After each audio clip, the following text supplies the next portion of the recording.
Cette femme peut sembler habillée pour un défilé de mode avec ses vêtements de créateur, mais la prétendue mondaine est en réalité en procès pour avoir escroqué des centaines de milliers de dollars à des personnes sans méfiance. Dans le monde d'aujourd'hui, les réseaux sociaux nous font croire que la richesse égale le bonheur, avec tout le monde exhibant ses vies luxueuses. Mais derrière les filtres, beaucoup font semblant de manière flagrante. Des célébrités aux influenceurs, certains prétendent être riches alors que la vérité est bien moins glamour. Rejoignez-nous alors que nous dévoilons 15 personnes qui ont été prises à faire semblant d'être riches. Numéro 15, Lil Tay. À seulement 9 ans, une enfant canadienne a pris Internet d'assaut en se déclarant audacieusement la plus jeune flambeuse du milieu. Tout le monde me connaît. Je suis le plus jeune flambard dans ce jeu. Ne doutez jamais de moi. Elle a rapidement gagné un grand nombre de followers sur Instagram, où elle était souvent vue posant avec des liasses d'argent, des voitures de sport de luxe et des célébrités de haut niveau, en particulier des rappeurs. Son personnage en ligne tournait autour de l'étalage d'une richesse extravagante, prétendant posséder des propriétés somptueuses et méprisant ceux qui n'étaient pas aussi riches qu'elle semblait l'être. Cependant, sous cette façade éclatante se cachait une autre réalité. Vu son jeune âge, il était évident que le mode de vie qu'elle affichait ne pouvait pas être le sien. En réalité, l'ensemble de l'acte a été orchestré par sa famille, qui voyait la célébrité sur les réseaux sociaux comme un ticket potentiel vers la vraie richesse. L'illusion soigneusement conçue a attiré des millions de vues alors que les gens étaient à la fois fascinés et sceptiques sur la façon dont une enfant pouvait acquérir de telles richesses. À mesure que sa notoriété grandissait, les questions aussi. Qui était-elle vraiment? D'où vient tout cet argent? Et peut-être plus important encore, où étaient ses parents dans tout cela? Au fil du temps, les réponses à ces questions commenceraient à émerger. Il s'est avéré que Lil Tay ne possédait en réalité aucun des articles de luxe qu'elle exhibait en ligne. La vérité sur son style de vie extravagant a été révélée lorsque l'on a découvert que sa mère, qui était aussi son manager, avait abusé de ses relations professionnelles pour créer l'illusion de richesse. Sa mère travaillait dans l'industrie immobilière de Vancouver, et selon son ancien patron, qui s'est plus tard exprimé dans Good Morning America, Lil Tay avait été filmé à l'intérieur de propriétés de luxe et posé avec des voitures de luxe qui ne lui appartenaient pas. Rien de tout cela n'avait été fait avec autorisation. Une fois que ces détails ont émergé, sa mère a été licenciée de son travail dans l'immobilier pour avoir exploité son accès à des manoirs valant plusieurs millions de dollars afin de mettre en scène le contenu viral de sa fille. Il a également été révélé que le frère de Lil Tay jouait un rôle clé en coulisses, agissant en tant que caméraman et aidant à orchestrer leur stratégie sur les réseaux sociaux. La famille avait orchestré tout le plan dans l'espoir de transformer la renommée virale en succès financier. Après la controverse, de nombreuses vidéos de Lil Tay ont été retirées des réseaux sociaux. Cependant, on peut encore trouver des traces de sa célèbre vantardise en ligne pour ceux qui cherchent suffisamment, des vestiges d'une personnalité Internet construite sur l'illusion. Je suis un millionnaire de 9 ans et je fume de la drogue, espèce d'idiote. Ferme-la avant que je crache, espèce de... Numéro 14. Sam Cooke. Imaginez-vous atteindre un succès financier fulgurant, gagnant des centaines de livres par jour sur le marché boursier, pour ensuite faire face à des accusations de fraude peu après. C'est exactement ce qui est arrivé à l'adolescent britannique Sam Cooke. Pendant un certain temps, sa montée rapide vers la richesse a fait les gros titres à travers le Royaume-Uni. Il a affirmé qu'avant de se lancer dans le trading boursier, où il aurait amassé la somme impressionnante de 17 500 000 livres, il avait commencé par l'importation et l'exportation de marchandises. Encore plus étonnante était son assertion que tout avait commencé avec un prêt modeste de 2000 livres de son père. Cependant, sous l'histoire de succès éclatante se cachait une vérité plus sombre. Les enquêtes ont révélé que Cooke avait agi de manière frauduleuse, conduisant à 6 accusations de tromperie financière. Il avait escroqué ses amis et membres de sa famille les plus proches d'un total de 110 000 livres sterling, les convainquant de remettre leurs économies avec la promesse de rendements lucratifs. Finalement, la loi l'a rattrapé. Un juge a statué contre lui, le condamnant à 2 ans de prison, preuve que même les récits les plus convaincants de triomphes financiers peuvent parfois être bâtis sur la tromperie. Numéro 13, Anna Sorokin. Rencontrez l'infâme Anna Sorokin. Bien que selon la façon dont vous la connaissez, vous pourriez la reconnaître sous un autre nom, Anna Delvey. Votre perception d'elle pourrait varier selon l'identité que vous connaissez. Si vous la connaissiez sous le nom d'Anna Sorokin, vous auriez peut-être cru, ou du moins été amené à croire, qu'elle était une riche héritière avec un fonds de dotation de 80 millions de dollars, prête à lancer l'une des fondations artistiques les plus ambitieuses que New York ait vues depuis des décennies. Croyez-moi, ceux qui la connaissaient ainsi auraient préféré ne jamais l'avoir rencontrée. Alors je vais prendre encore plus de risques et je vais en faire encore plus, car personne ne va me voir venir. Anna Sorkin est en réalité née à Moscou en 1991. Sa mère était une femme au foyer typique et son père était chauffeur de camion. Ils étaient une famille ordinaire de classe moyenne, mais Anna ne semblait pas accueillir cette vie de classe moyenne. Tout a commencé en 2013 lorsque Anna, âgée de 22 ans, a déménagé à New York et s'est liée d'amitié avec certains des hommes d'affaires, investisseurs et mondains les plus en vue de la ville. Elle leur a donné un faux nom et a prétendu être la fille d'un magnat du pétrole russe milliardaire. Elle a commencé à vivre dans des hôtels 5 étoiles, à dîner dans des restaurants chics et à porter les dernières tendances de la mode. Le seul problème était qu'elle n'avait rien payé de tout cela. Au cours de 10 mois, Anna a été accusée d'avoir volé plus de 275 000 $ à l'élite de New York sous le faux prétexte de les rembourser.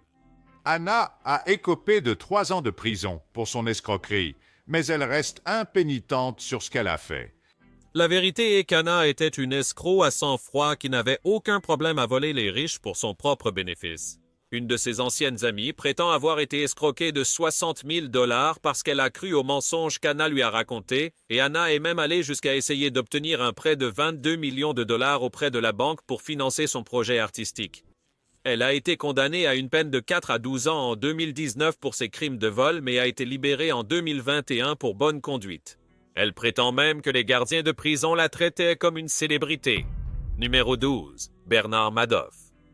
Le 11 décembre 2008, le monde de la finance a été ébranlé par la révélation que Bernie Madoff, un banquier autrefois respecté, avait orchestré la plus grande chaîne de Ponzi de l'histoire des États-Unis. Son opération d'investissement frauduleuse a trompé plus de 37 000 personnes, y compris des leaders d'affaires de haut niveau, des investisseurs ordinaires et des organisations à but non lucratif. Beaucoup de gens pointent cela et disent que cela devait être légitime parce qu'il a pu recueillir autant d'argent. Les premières estimations ont placé les pertes totales à près de 50 milliards de dollars. Alors que certains investisseurs en vue ont choisi de rester silencieux sur leurs liens financiers avec Madoff, quelques personnalités bien connues, dont Larry King, John Malkovich et Kevin Bacon, ont publiquement reconnu leurs pertes. Même aujourd'hui, le nom de Madoff sert d'avertissement sévère dans le monde financier, rappelant aux investisseurs les conséquences dévastatrices d'une confiance mal placée. Les conseillers financiers citent souvent son stratagème en soulignant l'importance de la diligence raisonnable, de la tenue de registre et du scepticisme envers les rendements qui semblent trop beaux pour être vrais. Pour de nombreuses victimes, la trahison de Madoff était plus qu'un simple coup financier. Elle a anéanti toutes leurs économies, les laissant se démener pour se rétablir. Plus d'une décennie plus tard, certains se battent encore pour reconstruire ce qu'ils ont perdu, prouvant que les effets de la fraude financière peuvent perdurer toute une vie. Numéro 11. Tai Lopez.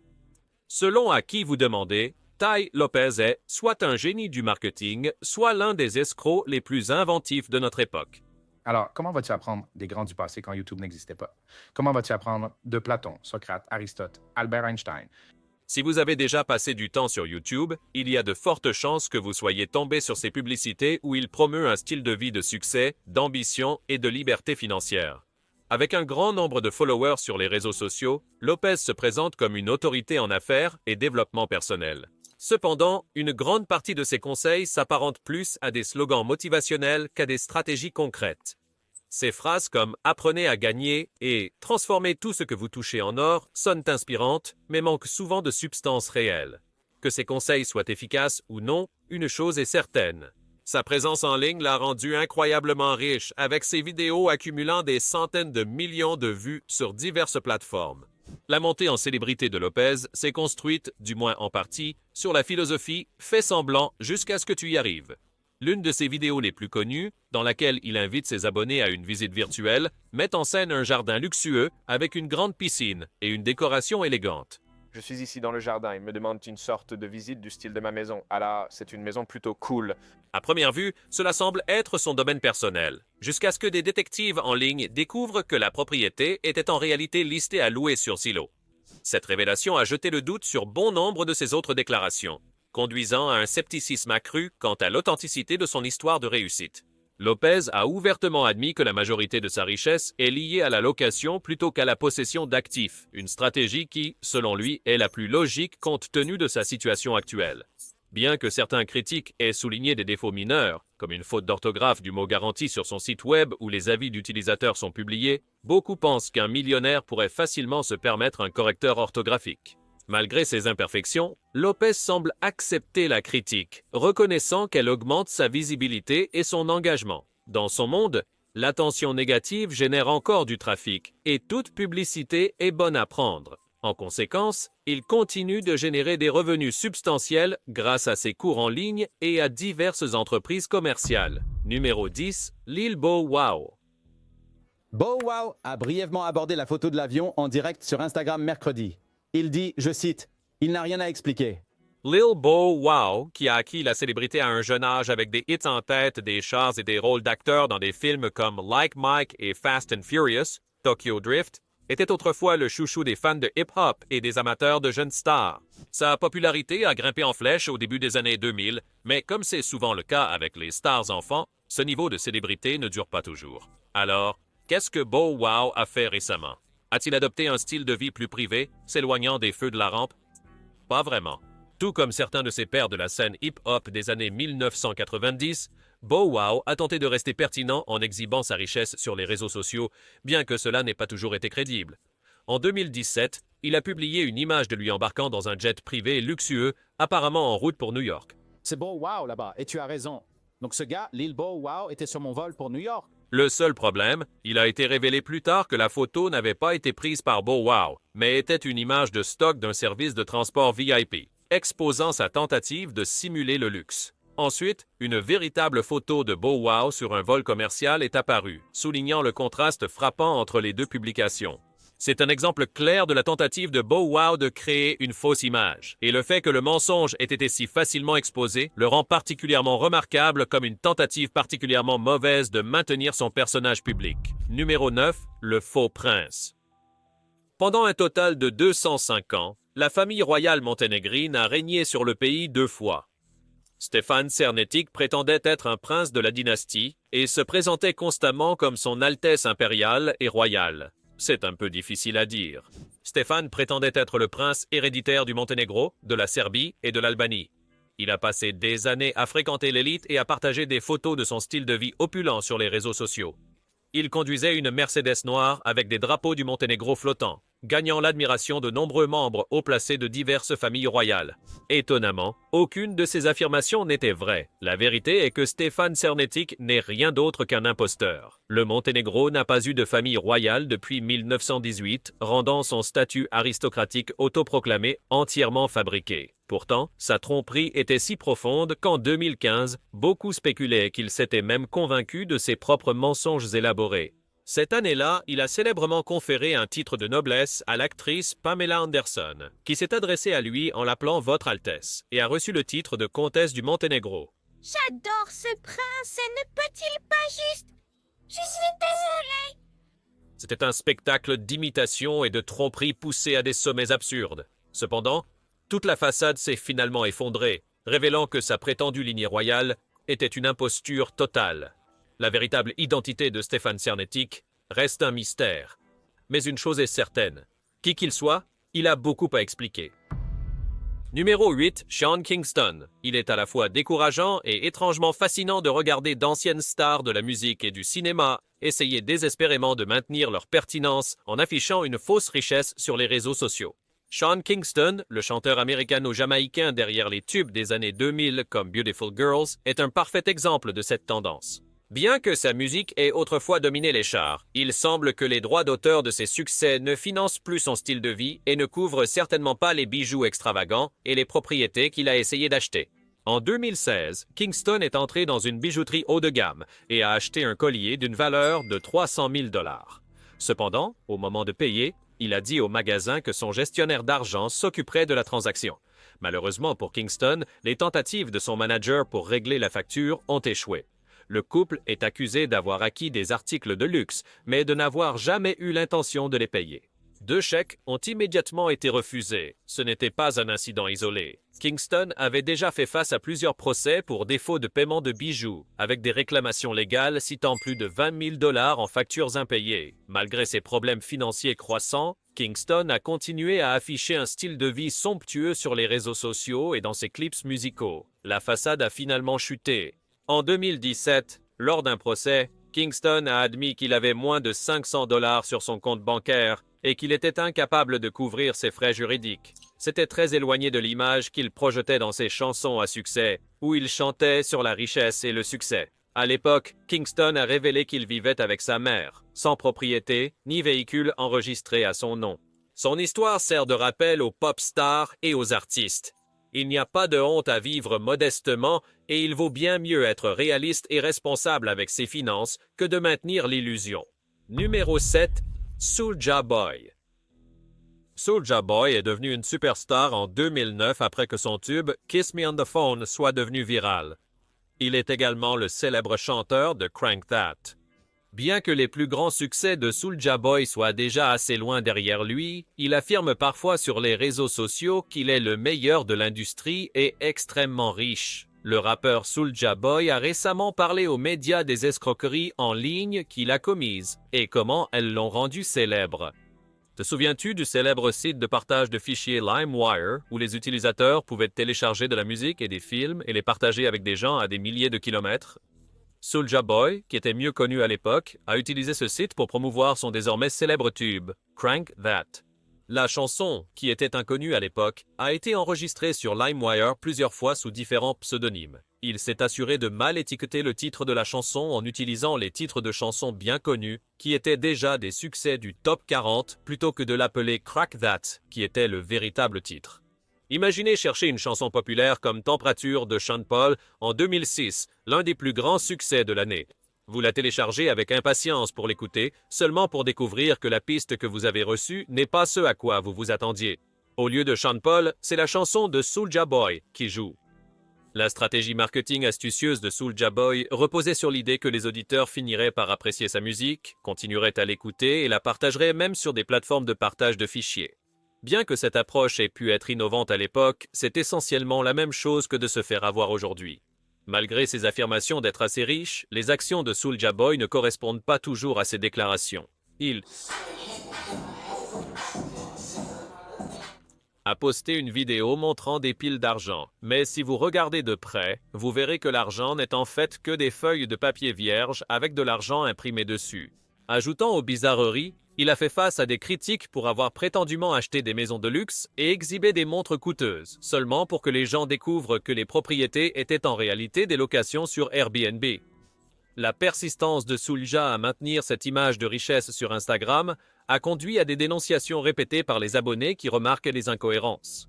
Ouais, je sais ce que c'est. youtube.com/SouljaBoy. Allez chercher mon nouvel album, Swag 4, disponible dès maintenant. Suivez-moi sur Instagram à SouljaBoy. Il semble que malgré ses tentatives de montrer le succès, le parcours de Soulja Boy reflète une vérité plus profonde. Chercher constamment à être validé par des démonstrations matérielles est une quête vaine. Allen Iverson. Au cours de ses 14 saisons dans la NBA, Allen Iverson a gagné environ 200 millions de dollars.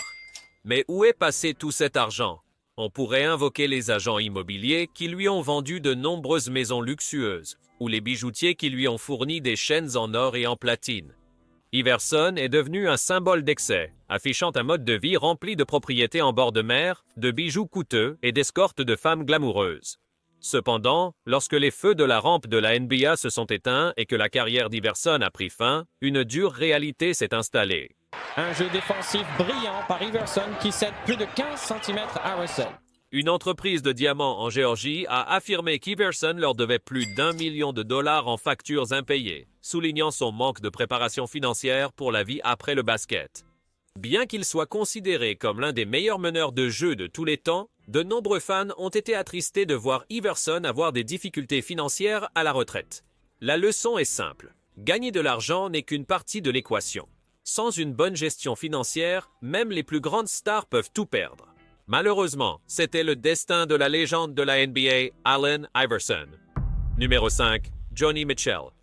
Love Island, l'émission de télé-réalité à succès du Royaume-Uni, est l'endroit où nous trouvons notre prochain soi-disant millionnaire. C'est l'émission la plus populaire du pays. Non, ce n'est pas vrai. Love Island. Le concept. Un groupe de femmes, toutes maquillées, sont placées sur une île avec un tas d'hommes narcissiques. Ils se mettent en couple, et c'est à peu près le résumé de l'émission.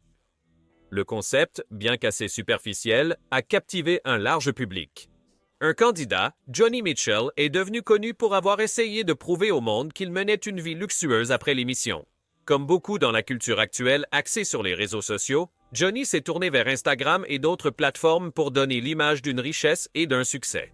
Son profil le montrait portant des vêtements de créateur, conduisant des voitures de luxe et s'envolant vers des destinations exotiques.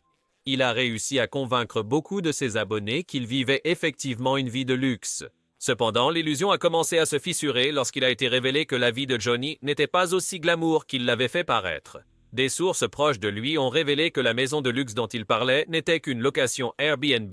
La voiture chère était en réalité celle de son père. Ses photos de vacances dataient de plusieurs années, et ses montres de luxe étaient des contrefaçons. Il est devenu évident que Johnny essayait simplement de montrer un style de vie somptueux en ligne, et ses abonnés ont vite compris la tromperie. Numéro 4. Sadell Young. Les vacances peuvent être coûteuses. Il est donc naturel de se demander comment les blogueurs de voyage parviennent à financer leurs voyages apparemment sans fin. Ont-ils des familles riches qui financent leurs aventures, ou travaillent-ils tout en voyageant et ne montrent-ils que les moments forts? Sadell Young, une influenceuse de Hong Kong avec plus de 165 000 abonnés sur Instagram, est un excellent exemple de quelqu'un qui pourrait vous faire poser ces questions. Elle partageait souvent des photos de destinations luxueuses et, avec son grand nombre d'abonnés, elle a même été reconnue par Apple Daily comme une leader d'opinion clé. Cependant, son image de globe-trotteuse a pris un coup majeur en 2018 après qu'un scandale a éclaté. Young a posté une photo d'un voyage en Italie, la légendant avec le hashtag #TravelWithSadell et affirmant l'avoir prise elle-même de la magnifique côte amalfitaine. Mais un observateur attentif a rapidement remarqué quelque chose d'étrange et l'a dénoncé. Il s'est avéré que la photo avait en réalité été prise d'une brochure touristique en ligne et non pas de son propre appareil photo. Cette révélation a suscité une vague de scepticisme parmi ses abonnés, amenant beaucoup à remettre en question l'authenticité de l'ensemble de son contenu. Lorsque la vérité a été révélée, il est devenu clair que beaucoup de ses publications étaient fabriquées. Young a commencé à supprimer plus de 90 de ses publications, y compris des images de plats qu'elle prétendait avoir préparées elle-même. Ironiquement, elle était même apparue dans des émissions de télévision pour discuter de son mode de vie de voyage authentique, alors que sa persona en ligne était construite sur des mensonges. Sa tentative de faire semblant jusqu'à ce que ça marche a finalement échoué, servant de rappel puissant que ce n'est pas parce que quelqu'un a beaucoup de followers sur Instagram que son contenu est authentique. Numéro 3. Ja Rule. Un autre exemple d'un artiste hip-hop établi qui semble incapable de savoir quand s'éloigner des projecteurs est Ja Rule. Ja Rule n'a pas vraiment décollé après quelques succès dans les années 1990 et en conséquence, il a un peu perdu sa célébrité jusqu'à récemment. C'est une autre personne qui aime utiliser les réseaux sociaux pour faire savoir qu'il est riche. Le hip-hop est très influent. Vous savez, on fait des choses dans la jeunesse.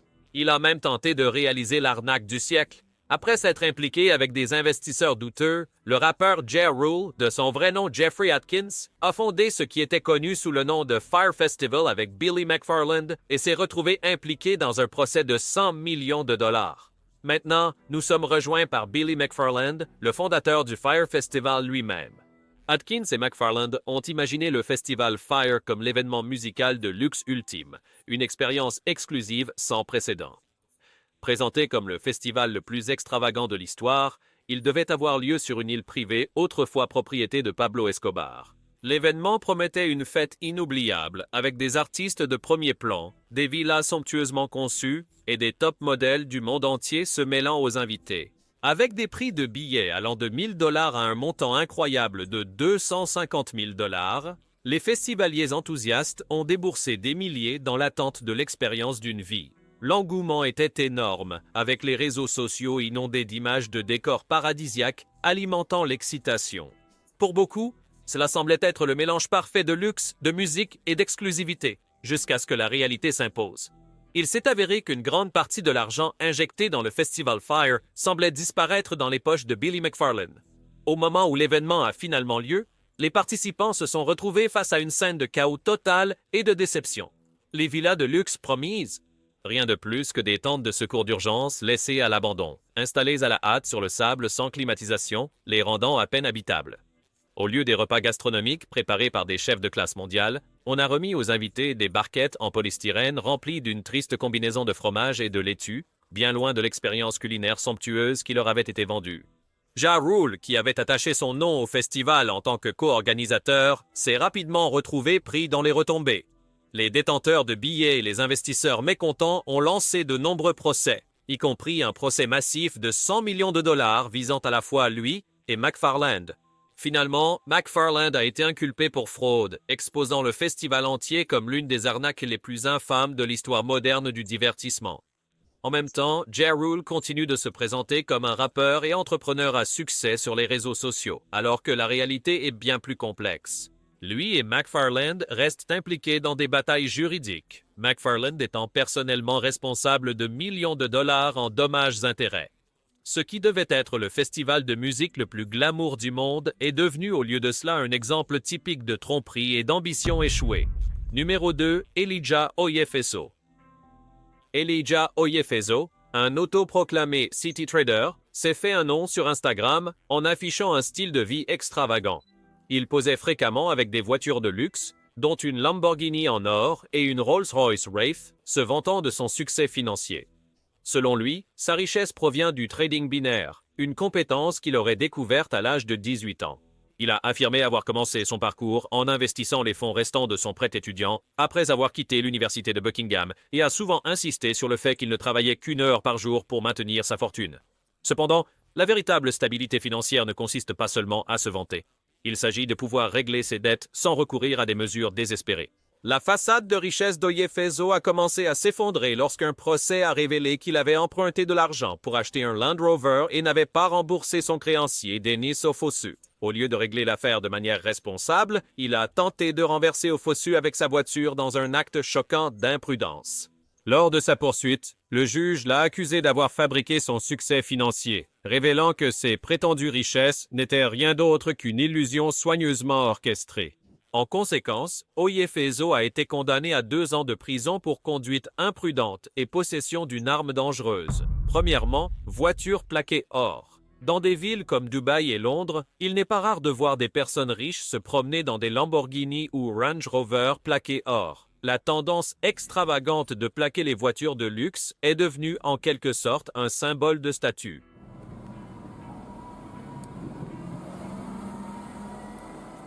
Cependant, un homme en Inde a appris à ses dépens que tenter d'imiter cette tendance peut parfois avoir des résultats embarrassants. Pour essayer de ressembler à un magnat du pétrole, il a décidé de plaquer sa voiture en or. Mais au lieu de l'aspect lisse et brillant qu'il espérait, le revêtement a été mal appliqué. Au fil du temps, le plaquage d'or a commencé à s'écailler, révélant la couleur noire d'origine de la voiture en dessous. Sa tentative de paraître riche a complètement échoué lorsqu'une photo de l'emballage écaillé est devenue virale, exposant sa tentative de simuler le luxe. Au lieu de projeter l'image glamour qu'il souhaitait, la voiture a fait exactement le contraire, soulignant sa tentative ratée de simuler la richesse. Merci d'avoir regardé. Nous vous verrons dans la prochaine vidéo.